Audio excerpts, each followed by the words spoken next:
Thank you all for taking the time to come to our panel today. We're particularly excited about this topic. If you've had a chance to already go through the trade show floor, or you haven't yet, we've been working on a wrestling video game for about 3.5 years titled Wrestlequest. So the big focus of this panel and some of the takeaways, it's really us sharing our passion for the two things we love most with wrestling and video games, and hoping that you leave with some new wrestling games to try out, and maybe just a little bit sweatier than you normally would be on a Friday morning. So I'm James, the founder of MegaCat Studios. My name is Patrick Hickey Jr. I am the author of the Minds Behind the Games book series. I'm also, can I say, the primary voice actor on Wrestlequest? The voice of Wrestlequest, for sure. Let me tell you something about Wrestlequest. Oh, yeah, can you dig it? So, part historian, part voice actor, so that's me. I'm Zach. I'm the head of narrative at MegaCat Studios, and I did the writing and design on WrestleQuest. I'm something of a method writer, so I've been practicing my pro wrestling moves for the past 4 years, powerbombing my kids to sleep every night. And I'm the biggest markup here. Yeah.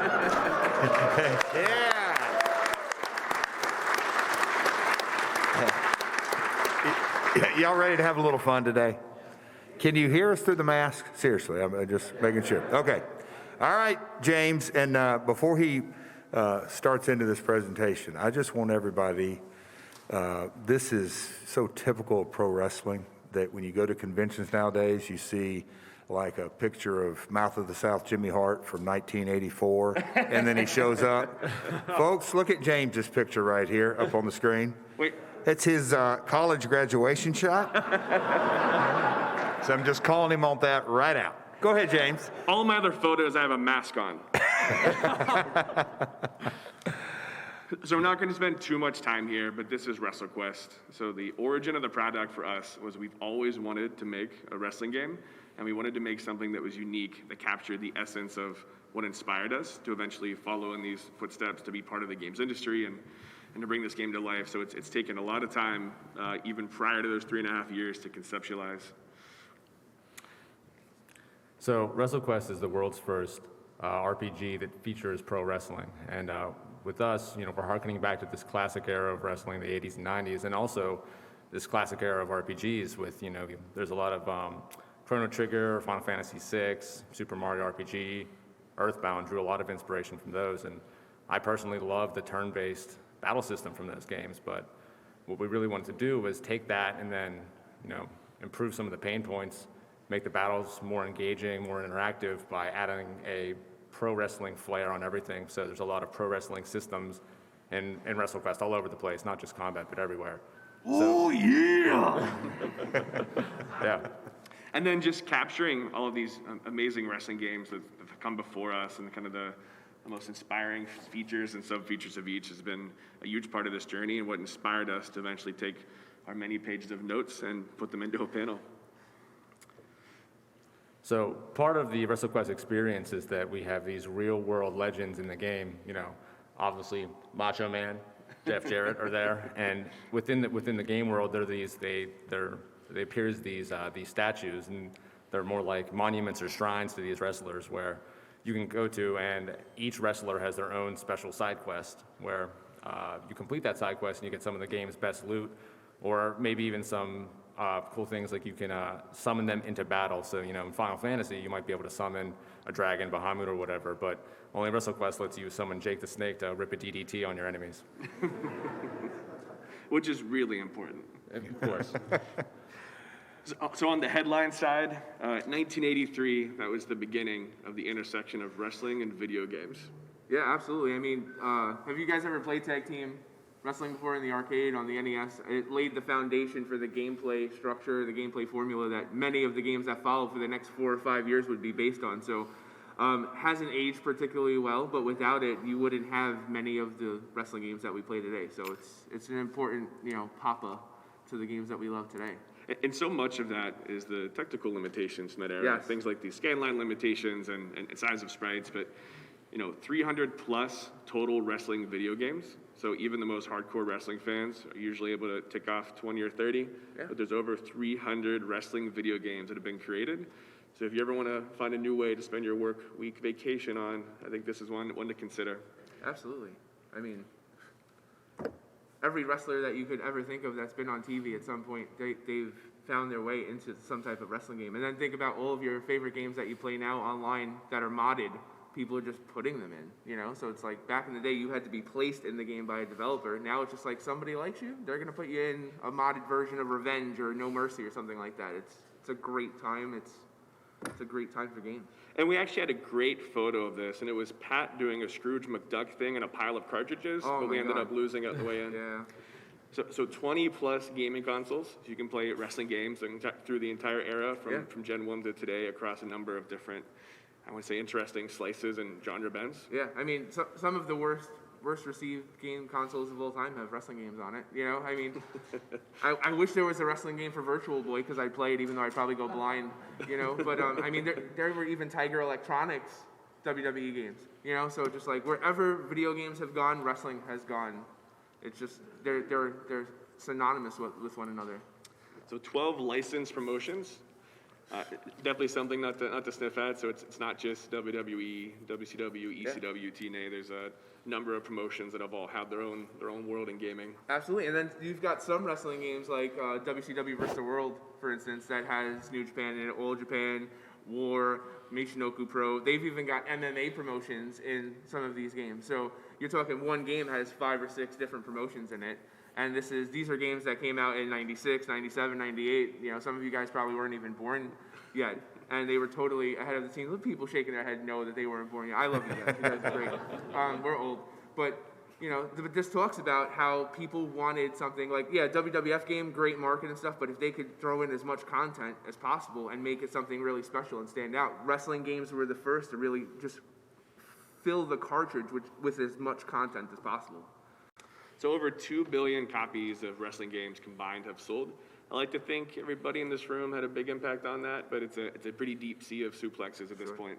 Sure. So 15 plus genre-bending spinoffs. So we won't go too deep on this too, but it's how wrestling has influenced so many genres, starting with arcade fighters and strategy to, you know, literally every genre that existed has had some type of wrestling component. Yeah, I mean, we were talking about this last night. Like, you guys remember when Twisted Metal was like a big thing? I missed that genre. That was a super fun genre. But like WWE Crush Hour, do you guys remember that game? That was actually, yeah, there we go, some Crush Hour people back there. That was a lot of fun, and it was basically Twisted Metal with WWE characters. Rob Van Dam's car was awesome. Remember that? You know, but that game wouldn't have worked without the personalities of the performers. You know, so again, wrestling, personality, you know, the licensing of each really cool character playing a role, it's so interconnected to video games. And it's not just, you know, the big 3 or 4 folks. It's, you know, every single era of gaming has had flagship game companies see and recognize the value of wrestling and where it's going to move game cartridges and digital downloads. So it's not just your Nintendo's, THQs, but it's everyone who has helped build and transform the industry have all taken part in this. Yeah, absolutely. I mean, Squaresoft made 3 wrestling games on PS2. I'm not sure if you guys knew that. They're Japanese imports, but the first NES WWF game, do you guys know who developed it? Come on. Good. Come on. No, Rare. Rare. So we're talking Donkey Kong Country, we're talking Conker. They made the first console, like NES WWF game, you know? So the veins of the wrestling DNA, they run deep into gaming. Absolutely. There's no doubt about it. And you can't see this, but we have a friend in the second row that's sitting on a pile of Steel Cage Challenge Game Boy cartridges. He looks uneasy, but it's working out. And our source material here, I'd love to bring your attention to a book that was kickstarted fairly recently. It's called Wrestling with Pixels, and it features bios on over 300 of these games. It's really great, quick pickup, grab it on Amazon.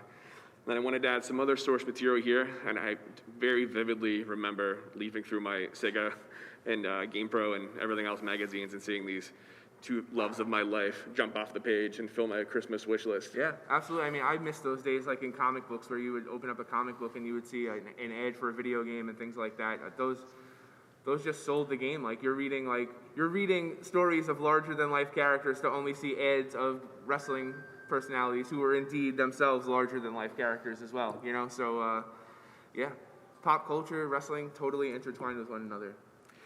And before we dive into individual case studies and kind of like broad DNA, what we realized when we first started our Wrestlequest search, maybe our Wrestlequest quest, was that in many cases our kind of source material of what really resonated with us wasn't always the wrestling matches. So for many of us, our first 3 or 4 memories as a child being introduced to wrestling came through action figures and video games, and the matches came several years later. So I don't know if that's something we all share, but I'd love to get a quick raise of a hand if you remember action figures and wrestling games as your introduction to the sport that we probably love still. My people. So storytelling and wrestling, it's something we wanted to capture in our game, and it's because it's literally our favorite single element of what makes wrestling great. Yeah, wrestling isn't just about the action that happens in the ring. It's also about all the action that happens on the promos, on the mic, and then also outside of the ring, kind of, you know, the behind-the-scenes machinations, the dramatic reveals, the betrayals, and the antagonism between stables and factions and whatnot. All of that is all part of the show. It's not just the action in the ring, and that's something we really wanted to capture with WrestleQuest. It's when we started analyzing the storytelling in wrestling, and then how much of that appears in JRPGs as well, you know, it just kind of clicked that, like, wow, this should have been done before. And Jeff, we talked a little bit about this during the Xbox showcase. So storytelling in wrestling compared to the 80s and 90s until now, you give me like a broad case study. There was just so much interesting passion pouring out in that last beat, and I just think it's essential to lay the foundation for that. I'm just reading the tweet that's on the board about what does Shakespeare have in common with the WWE or professional wrestling. And Xavier Woods, everybody knows him, huge gamer and all that. He came to work for me in 2003, 4, 5. His real name's Austin Creed, and he went by Consequences Creed. But I feel very certain that he heard the quote that my grandmother taught me. I was breaking into the business in 1986, 87, 88, just a high school kid that played basketball and loved wrestling. And I would be interviewed by newspaper writers or radio disc jockeys, and they may not be a wrestling fan, and I would ask my dad, or really my grandmother, who was my mentor, I'm like, how do you answer the question when they say, what do you do, or what is professional wrestling?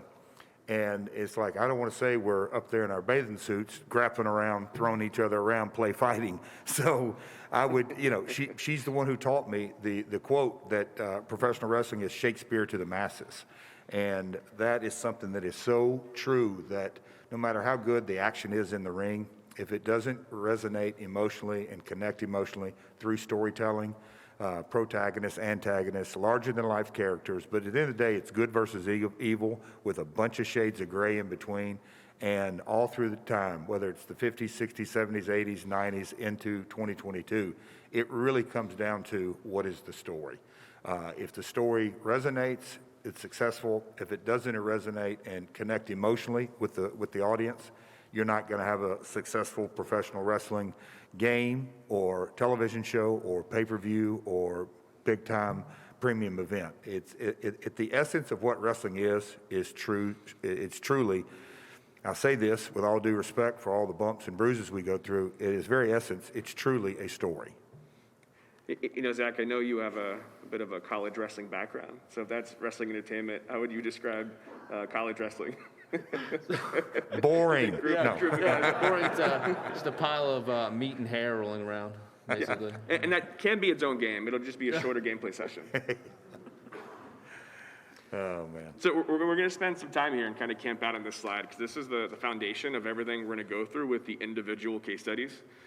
So the storytelling of gaming and the storytelling in wrestling go hand in hand. We just gave you a brief on that. And the characters themselves, if I think about my most fond memories of the actual main events of pay-per-views growing up, that I'm now able to rewatch on YouTube and on Peacock, is that right? Yeah, Peacock, yeah. And it's like it's actually the culmination of these stories, these sizzles and promos and all the behind the scenes that build up to these crazy matches.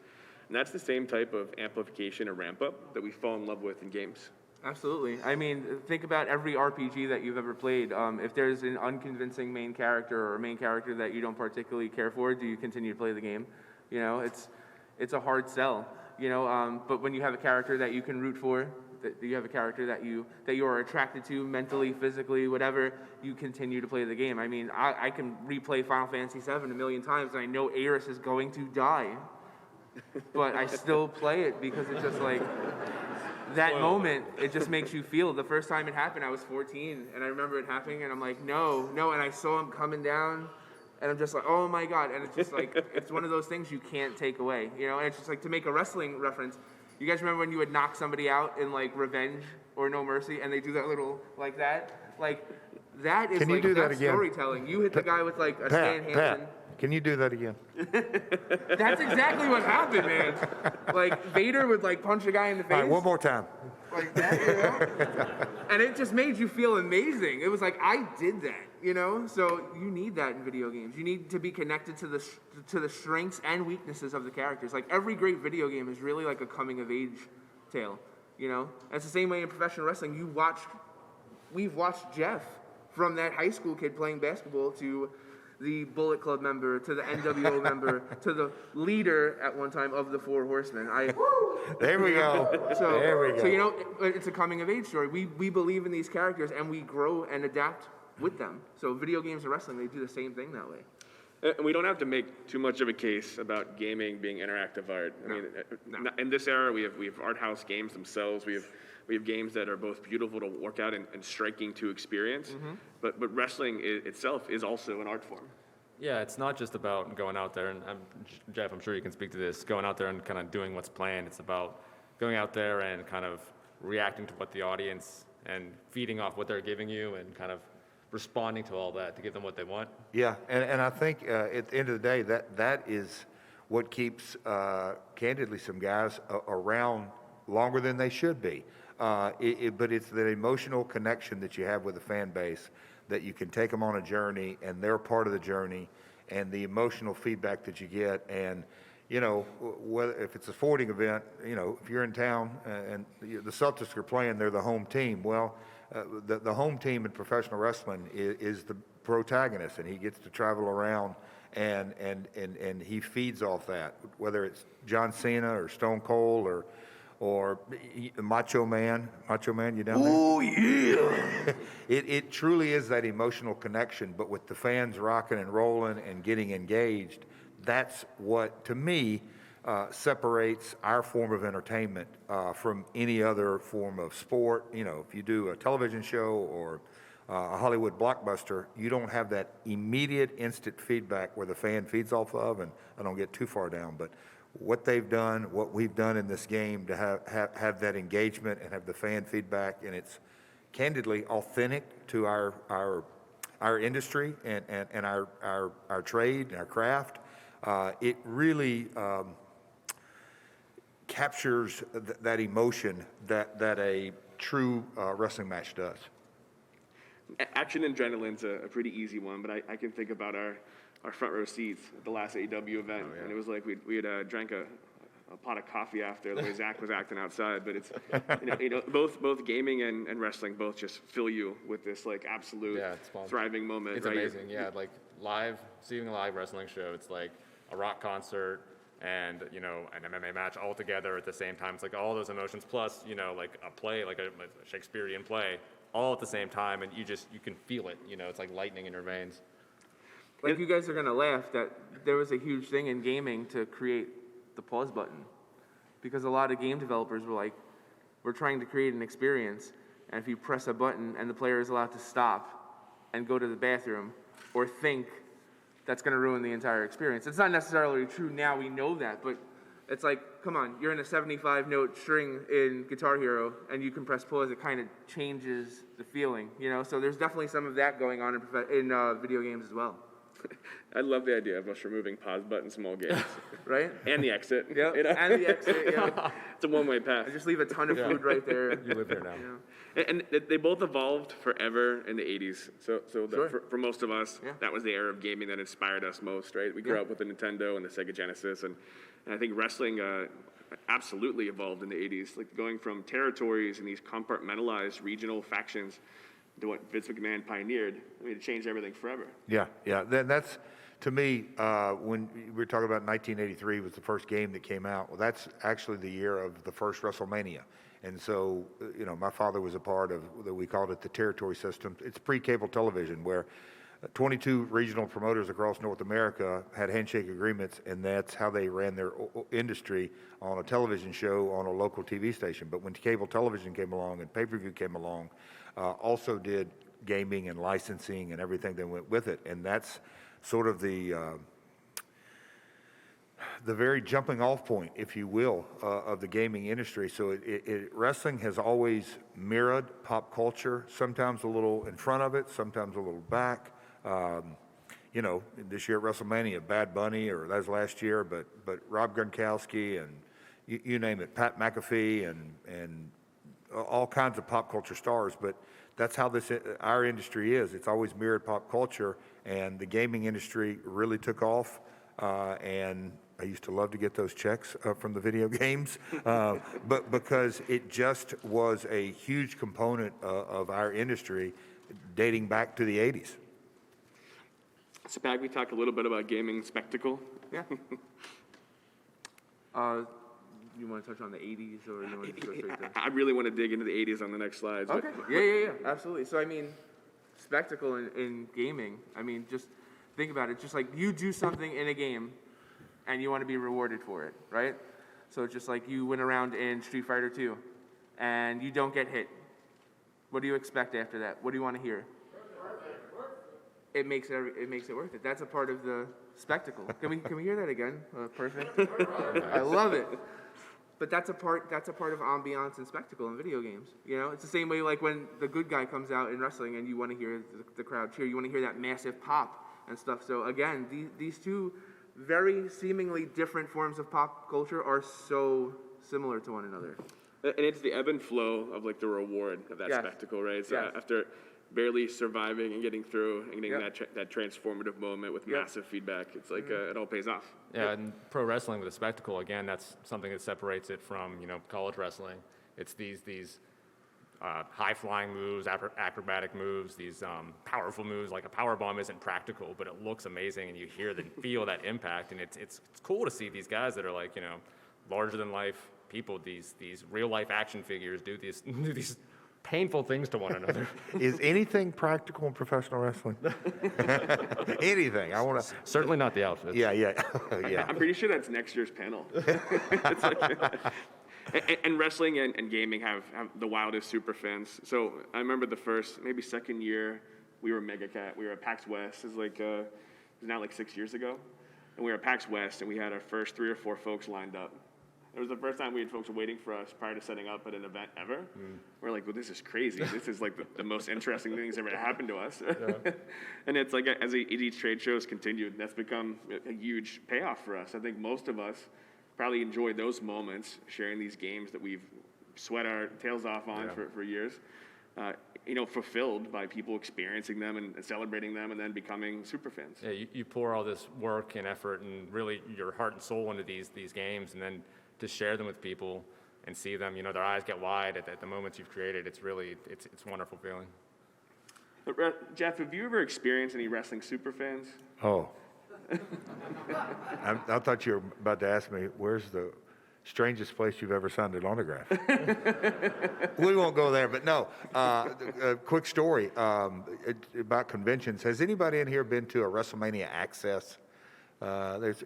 So when James sort of lined up that I was coming to Pax East, there's a huge convention going on over in Manchester, England, and they're all over literally the country now. There's actually going to be one in Mexico coming up, but I wasn't real sure kind of what to expect as far as the super fan and the engagement and the knowledge of everything, because this is my first PAX.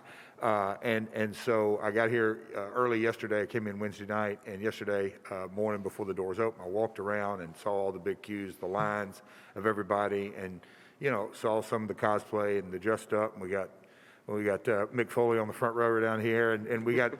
but it to me, in a lot of ways, it crystallized just what the massive crossover is because I've obviously by trade done hundreds, if not thousands, of wrestling-specific, whether whatever it is, autograph sessions, conventions and all that, and a bunch of Comic-Cons as well, but never a gaming conference. And to see the crossover of the fan base and then work in the booth and being a part of the booth and listen to the feedback and everything, the super fan, whether it's gaming or professional wrestling, it's one and the same.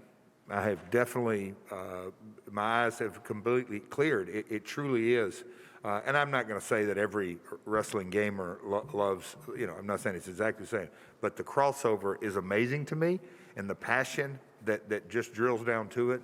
And I think for me, and I wasn't kidding when I introduced myself, the biggest mark, I'm still today the biggest wrestling fan I know. I've probably watched more, I'm older than everybody in here too, but I've probably watched more live wrestling because I was gifted that or blessed with that growing up as a kid, and my dad was a promoter, and then I got on the road, and back when there were a lot more shows, but I've watched a ton of live wrestling, and there's just something about being here, being at a convention, being at a wrestling show, being at a Mania, a SummerSlam, or being at a PAX that creates the synergy, and I hate to use that word because it's almost passé now, but it's the engagement. And so I do think the super fan is one and the same. Absolutely. And the change forever by the internet is pretty easy to relate to for gaming, right? So it's live ops and launch extensions and how content updates roll. It's feedback, and whether games succeed or fail, it's forever changed by the internet. Yeah, absolutely. I mean, some of you guys can remember trying to create your favorite wrestler from scratch, and then you remember when all of those forums, remember those forums where you would go and you would get the recipe to make Jeff Jarrett in the game that he wasn't in and things like that, and you had the better looking Jeff Jarrett with the better moveset because you invested all of this time and energy, and now people don't do that anymore because they just download the characters. They know that one person is eventually going to do it, and before the internet we had Game Genie and Game Shark and stuff like that, so we could supercharge all of our favorite wrestlers and stuff, and now it's like impossible to cheat in games, so no one does it anymore. So the internet and internet connectivity changed gaming forever.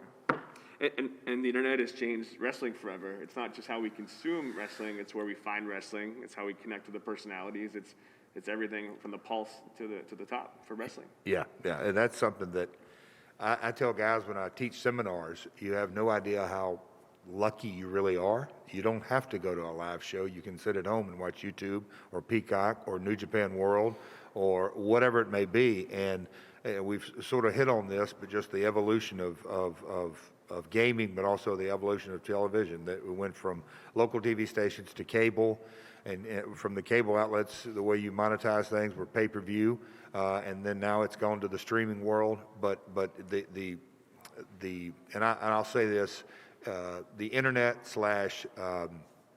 digital / social media, Twitter, Instagram, Facebook, TikTok, all that, it's a huge connector, but people can share things, and something can happen in Japan at a show, and we all get to see it within minutes, and that it's just radically, Japan used to be a hidden secret, or Mexico used to be a hidden secret, or a great match in London would take place and you'd have to trade tapes. Now with the connectivity of internet, it's radically changed it for the better. And we're in the era of indie for both. So if you're finding wrestling or gaming today, indie is absolutely a place to start. So at this point, we only exist because of the success of indies and how we no longer are beholden to major first-party limitations and gatekeepers. Within weeks and a few clicks of a button, you can release globally all over the world. Yeah, I mean, I remember when Super Meat Boy came out, and the Xbox Live Arcade was a thing, and it was like every week, these small little companies were releasing these amazing games that just played completely different from everything else. And it just changed everything, and then it just platformed. I mean, we wouldn't be here today if it wasn't for some of those games in 2004, 2005 that just changed the scene forever. And now it's created the opportunities for so many more people to get involved in the industry. People that love the industry, people that say, you know what, I like the way that they did it, but I'm going to do it my way. It's an amazing time to get involved, And now you have an opportunity to get involved that you didn't have before.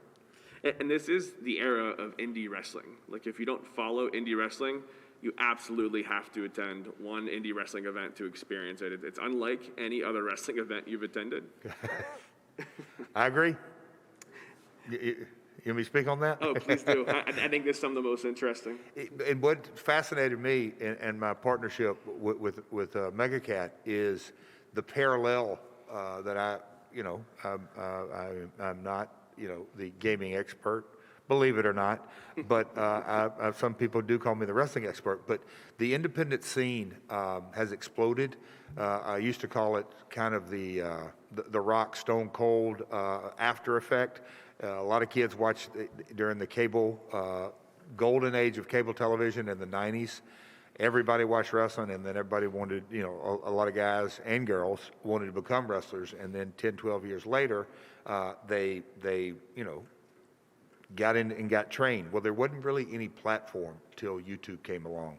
And when YouTube and Twitter and Instagram and all that came along, the independent promotions all over the globe really exploded in such a cool way that it's almost, and I'm from Nashville, so I can relate this to the music businesses as well, that in the 90s, the labels completely ran the show and radio airplay and all that. But now, really, to break out, you got to have your own sound, your own vibe, do your own writing and all that. Well, in wrestling, the same thing. It's almost being the cool, hip guys coming from a promotion like Game Changer Wrestling, based out of, there we go, we got a Game Changer fan over there. We go. But it's got a real cool vibe, and the parallels of the independent gaming world, that's where, pardon my French, that's where the good shit's at. It just is. And that's the cool part about Wrestlequest and the parallel worlds and just how parallel they are. But it's pretty cool to see all that. But we are definitely in the world of professional wrestling in the age of independent FITE, FITE. It's a streaming service that aggregates literally hundreds. I share a Google spreadsheet with how many independent promotions are just on FITE. And, the different promotions, like I said, when Mexico are all through Europe and Japan, we're all connected. I was on a phone call this morning with India, and there's actually independent wrestling in India, and it's growing massively. So there is independent wrestling literally all over the world. As I understand, the gaming, independent gaming all over the world. But that's what's really cool, that a game like Wrestlequest and these guys have put on so much work into it, and now we all get to share in their hard work.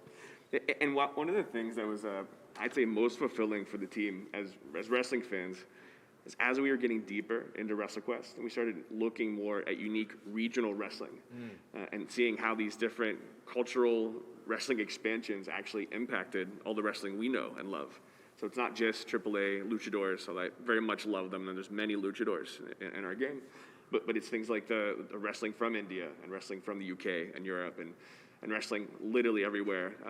So it's something that we very much fed into the creative and the storytelling of Wrestlequest.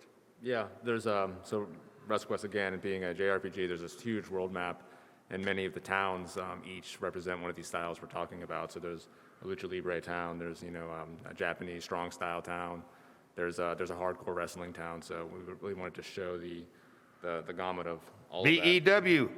of that. That's it. Boxwood Extreme Wrestling. Boxwood Extreme Wrestling. And you say you're not the video game expert. Oh, okay. So we won't spend too much time here, but the wrestling influence extends far beyond traditional wrestling games. So everyone here very much remembers Final Fantasy VI when you suplex the train.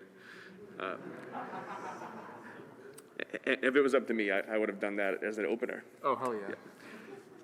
Pokemon Machamp, you can't collect Pokemon until they start wearing championship belts. Absolutely. We know Machamp, man. I mean, he's the man. Seismic toss for life, And Kirby's cute and he's effective, but you have to imagine that suplex didn't come from an instruction manual. Absolutely. Learned it from somebody. And we can see this fan ROM hack here for Double Dragon. So one of my first ever games that I played. And we see someone took the wrestler enemy one step further by ROM hacking Hulk Hogan into the front. It's probably under litigation right now. I know. I wonder if he knows something, brother. and it goes so far beyond this. This could have been like an entire presentation itself. It's things like Assassin's Creed, Valhalla, and Skyrim, and how wrestling has just influenced every genre and so many games across every era. So this is, I want to say... Oh, yeah. Wow. So All right. So it sounds like you know him. James, Okay. I got a question. You Yes, sir. answer this maybe for this audience. Why the applause? Seriously, dead serious. This is sort of a roundtable group discussion, and I know everybody can't answer at once. Why the applause? Well, I want to add first, Jeff might be biased because I think he is the kayfabe father of suicide. I'm not the kayfabe father. He's a real father. It was a wild night in L.A. This lady from Midway, no. Just kidding, guys, I'm married.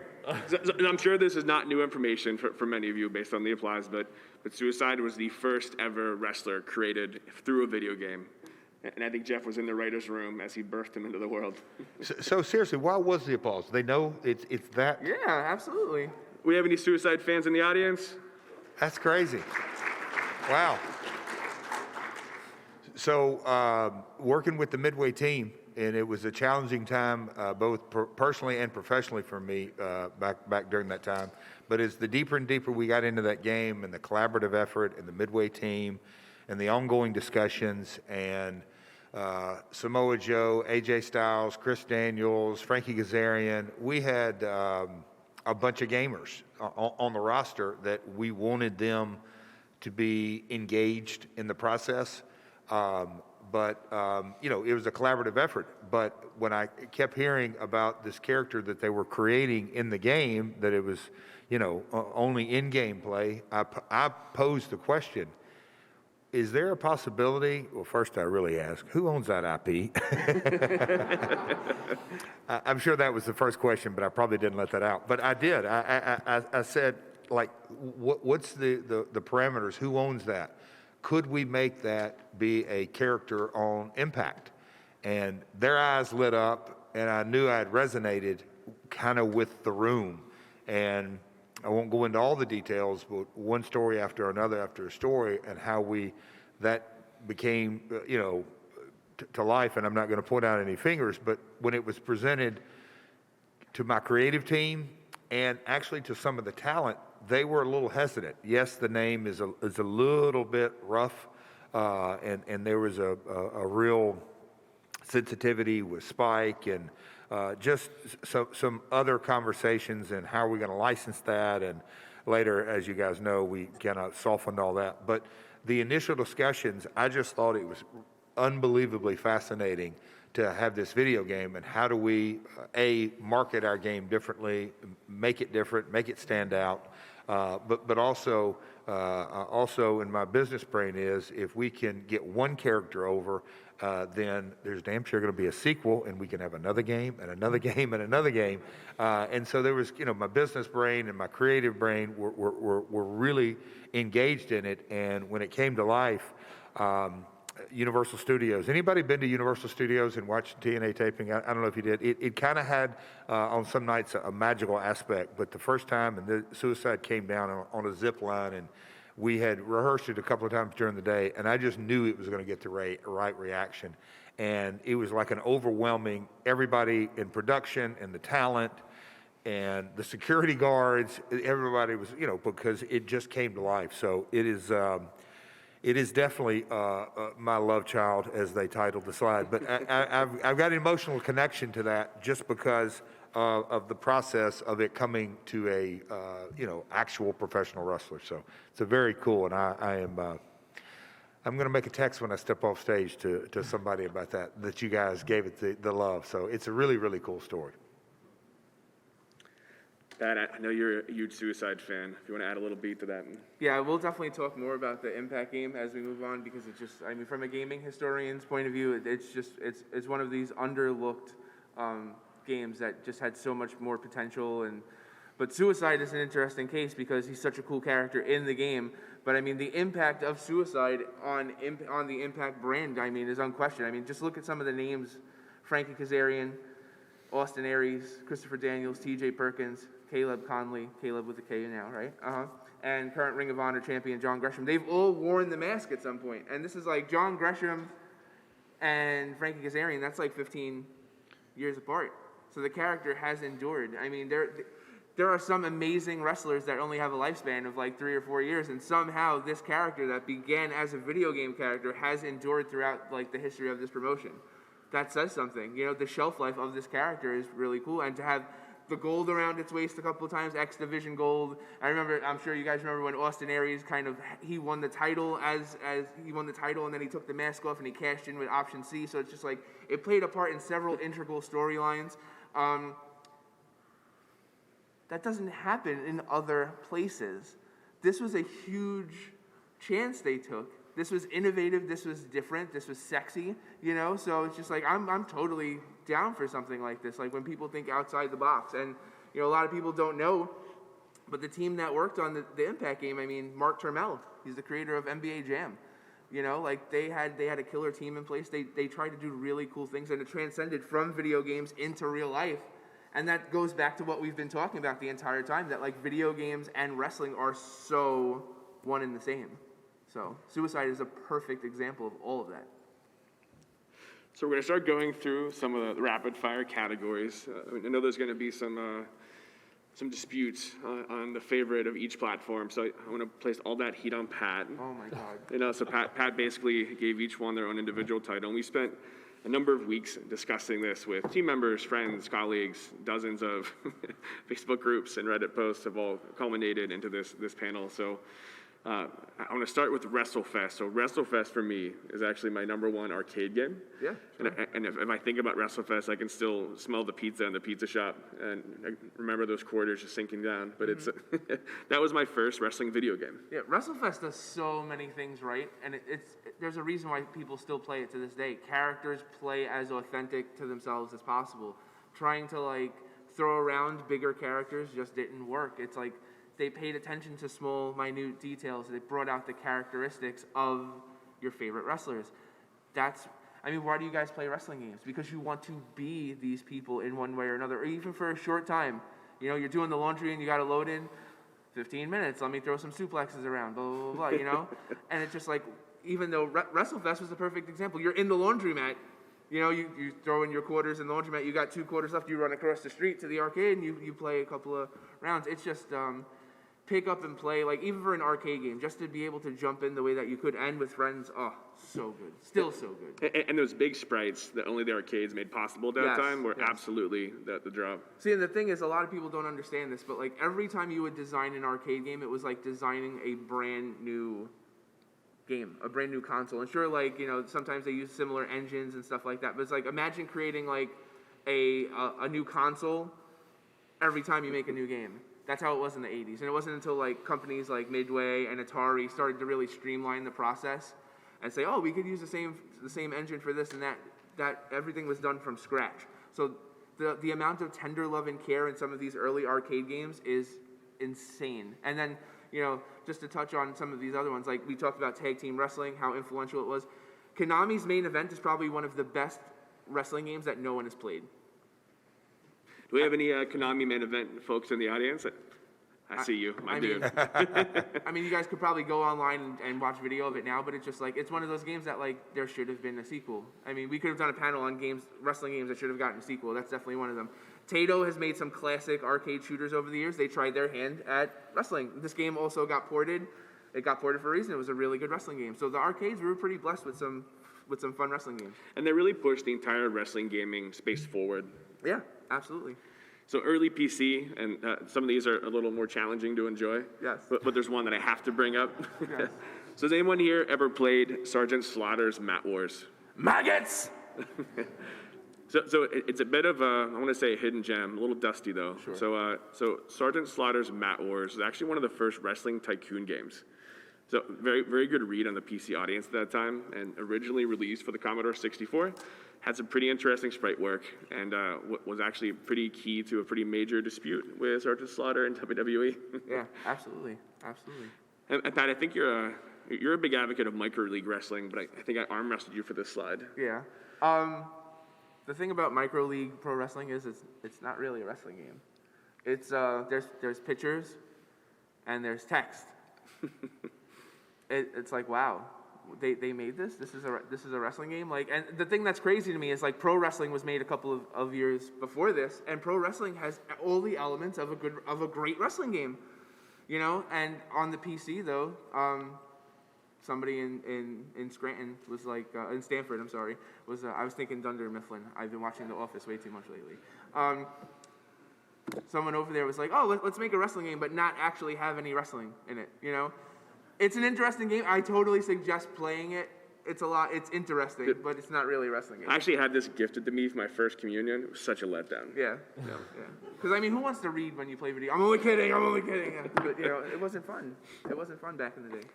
So 8-bit era, unquestionably pro wrestling.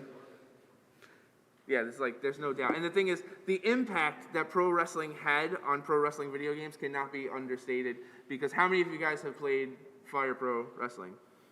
Okay. The people that haven't played Fire Pro Wrestling, you should. It's the Dark Souls of professional wrestling. You will lose a lot. Thank you. I needed that. You're awesome.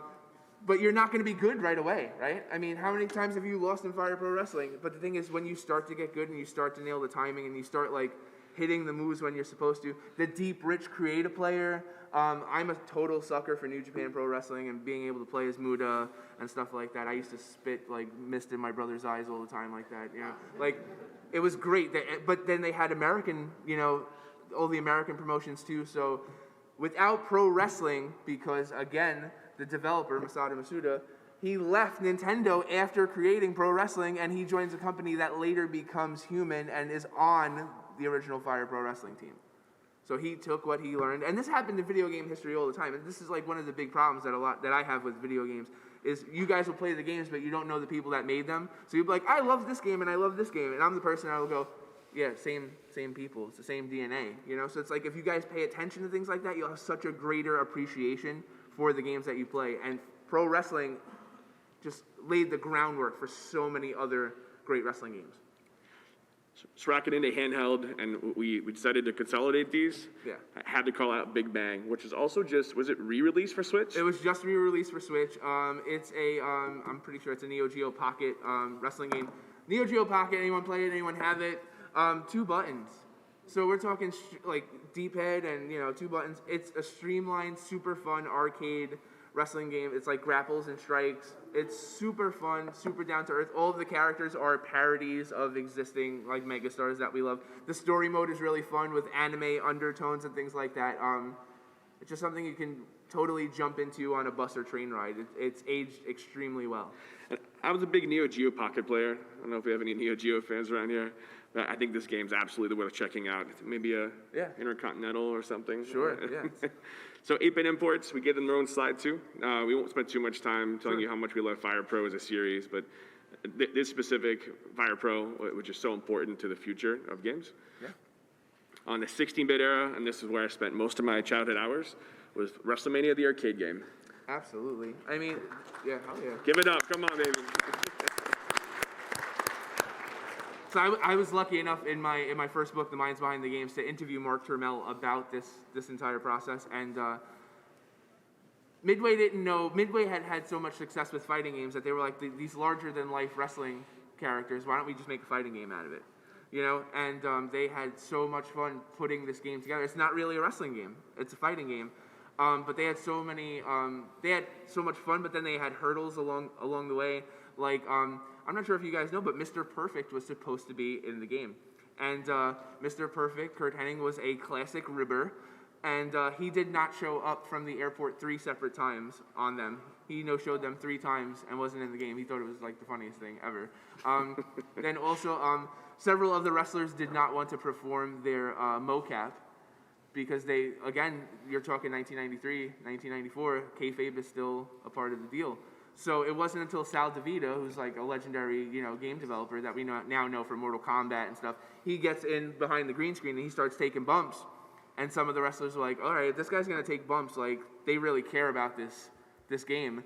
And they started to really support them. And that's like one of the reasons the wrestlers and the developers really started working close together, and they made something super special that transcends time. It's a lot of fun on the Genesis. I prefer the PS1 version because it's like arcade perfect. It's as close to like that. But what it was able to do on the Genesis, like totally ahead of its time. I want to disagree only because it's the best on the DOS since the first time I wore the ink off a keyboard. Nice. Nice. So PS1 era, WCW versus NWO. Can we get some love for this?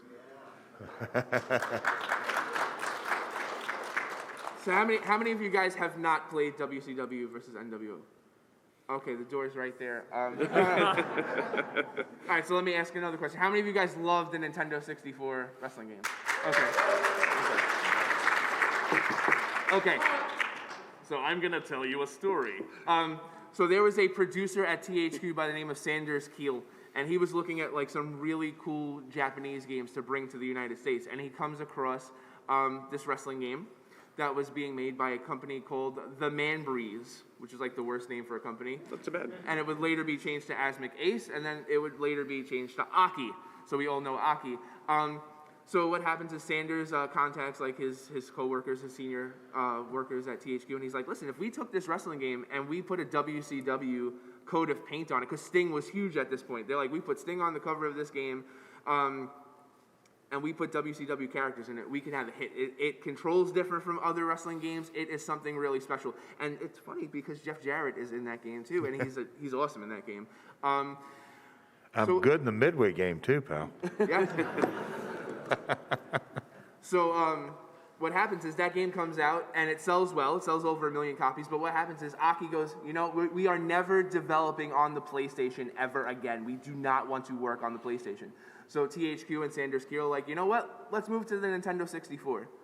So if it wasn't for Aki saying, you know, we're done with the PlayStation, you would have never had those amazing Nintendo 64 games that you love. And if it wasn't for WCW versus the World, you would have never had those games. So this is like a game that like every wrestling fan should own. You should own it, no doubt.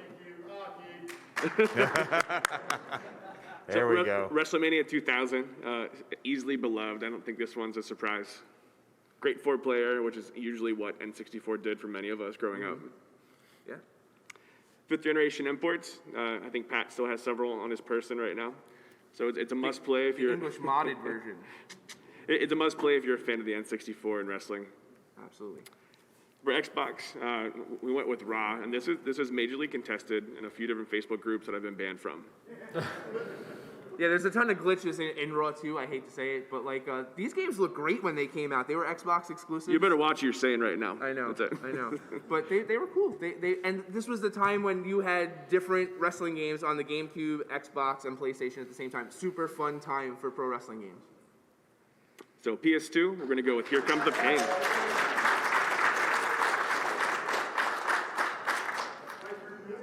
I think the crowd is spoken. Absolutely. I felt Suicide just ducked down a little bit. Absolutely. Yeah, big time. For GameCube, we went with Ultimate Muscle. We have any Ultimate Muscle players here? Oh, baby. I mean, the reason why is because X8, everyone was expecting No Mercy on the GameCube, and X8 was absolutely not No Mercy. Ultimate Muscle is an Aki game. It controls very similarly to No Mercy, and I mean that. You guys are familiar with that IP. It's so much fun. Saturday morning cartoons, weird, wacky characters. Let's do it. So 7th generation champion, TNA Impact. Here we go. Here we go. Jeff, if I recall, you were almost impossible to beat in that game. Did you have a role in that? I played the 5th. I actually didn't. That was all they're doing. That was completely all they're doing. But They wanted to make it true to life. there we go. I was going to say. Thank you. Just listen to Zach here. So modern era PS5, PS4, Xbox One X. We left this one scheduled for one fall. Scheduled for one fall.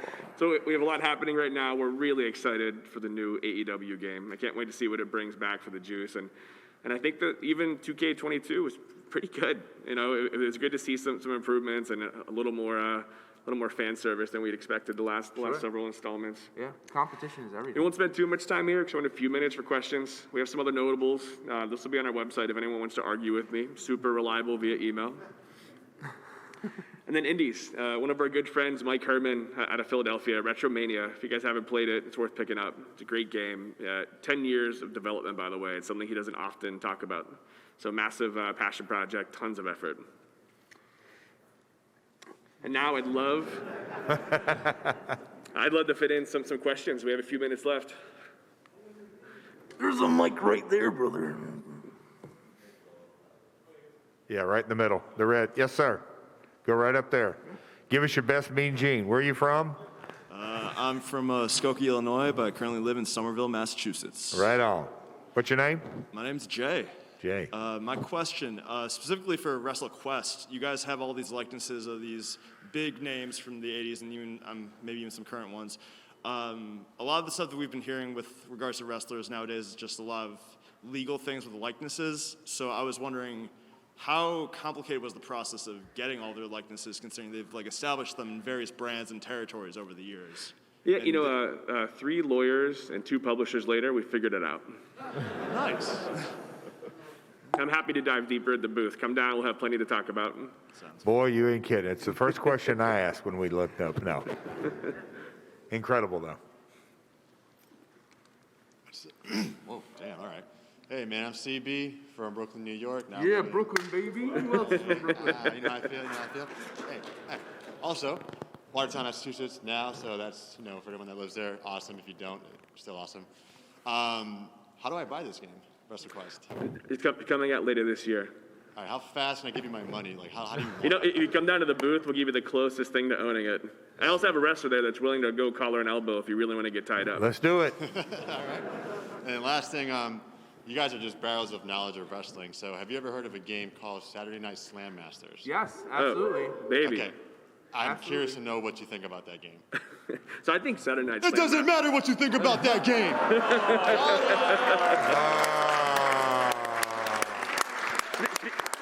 You know, speaking of, we should get that aside, actually. Yeah. It was You on the have list to and be we took it from off. Brooklyn. Yeah, You know- get out of here, you asshole.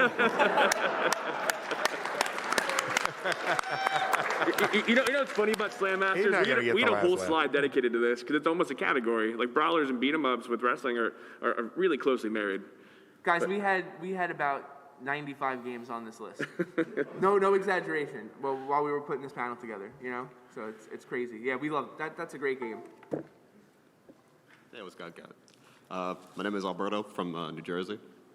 I was just wondering, with the GameCube section, you guys left out Day of Reckoning. I feel like that was like a real big game for the time.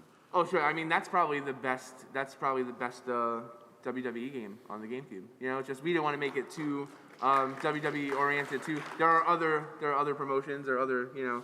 So that's why we put what's it called, WrestleMania X8 to represent that series of games. You know. So yeah, Day of Reckoning, definitely probably one of the stronger ones. Def Jam Vendetta, that's a story for another day. If you guys come to the booth, I will tell you the behind-the-scenes story of Def Jam Vendetta. It's actually in my next book and how it started off as a WCW game. So come on down and I can tell you that story. Sure. And I just want to thank Jeff Jarrett for coming. Appreciate the insight. Thank you. Thanks for having me.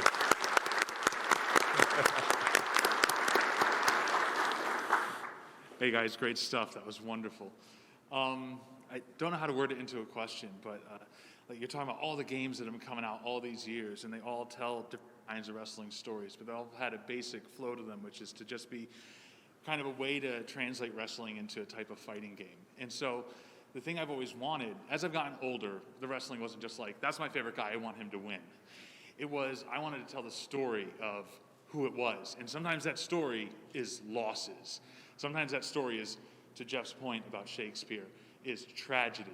Sure. And that's something I haven't been able to find in any of these games. I don't have a real question here, more that there's more games to be made, there's more to come, because nothing delivers that to me yet, and I'm waiting for something like that. You know what? Before Zach comments, because he's the one to comment, you said the fancy sauce. It's candidly not about winning and losing in wrestling.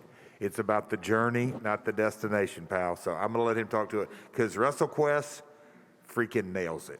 Yeah, if you're looking for that story, then it's absolutely WrestleQuest. There's a large playable cast. There's 12 playable characters, and we explore everything from the desire to be a champion to sort of like the behind the scenes, the effort and blood, sweat, and tears that go into it, and what you sacrifice to become the champion. And at the end of the day, is it worth it? What's being away from my family and the pain and being on the road and everything, was that all worth it? So we explore every element. So I think if that's what you're looking for, definitely give WrestleQuest a try. Thank you very much. Great comment. Thank you. Great question, man. Get on my tippy toes here. I'm Joe from Binghamton, New York. Joe, I think we're at time. You have to go really quick, bro. I'm going really quick. All right. So a big part of wrestling games for me is storyline. What do you think is more important, gameplay or action or storyline? Well, this is all day long, Jeff Jarrett. At the end of the day, he just meant on it that no matter what character, we can go through 1,000 of them, but we always remember in wrestling the story, and that it's a necessary evil, but not really. You got to have the gameplay and all the fancy moves, and there's a crowd meter and all that kind of stuff. But the story and the journey, that's what creates the emotional connection to any form of entertainment. And these guys with WrestleQuest, when I tell you they nailed the storyline to get emotionally connected from Randy Santos, and you see him evolve into the champion Muchacho Man, you're going to jump out of your seat when you do it. Well, thank you all for coming. Thank you, boys. I hope we talk again. Please send the hate mail to Pat. Yep.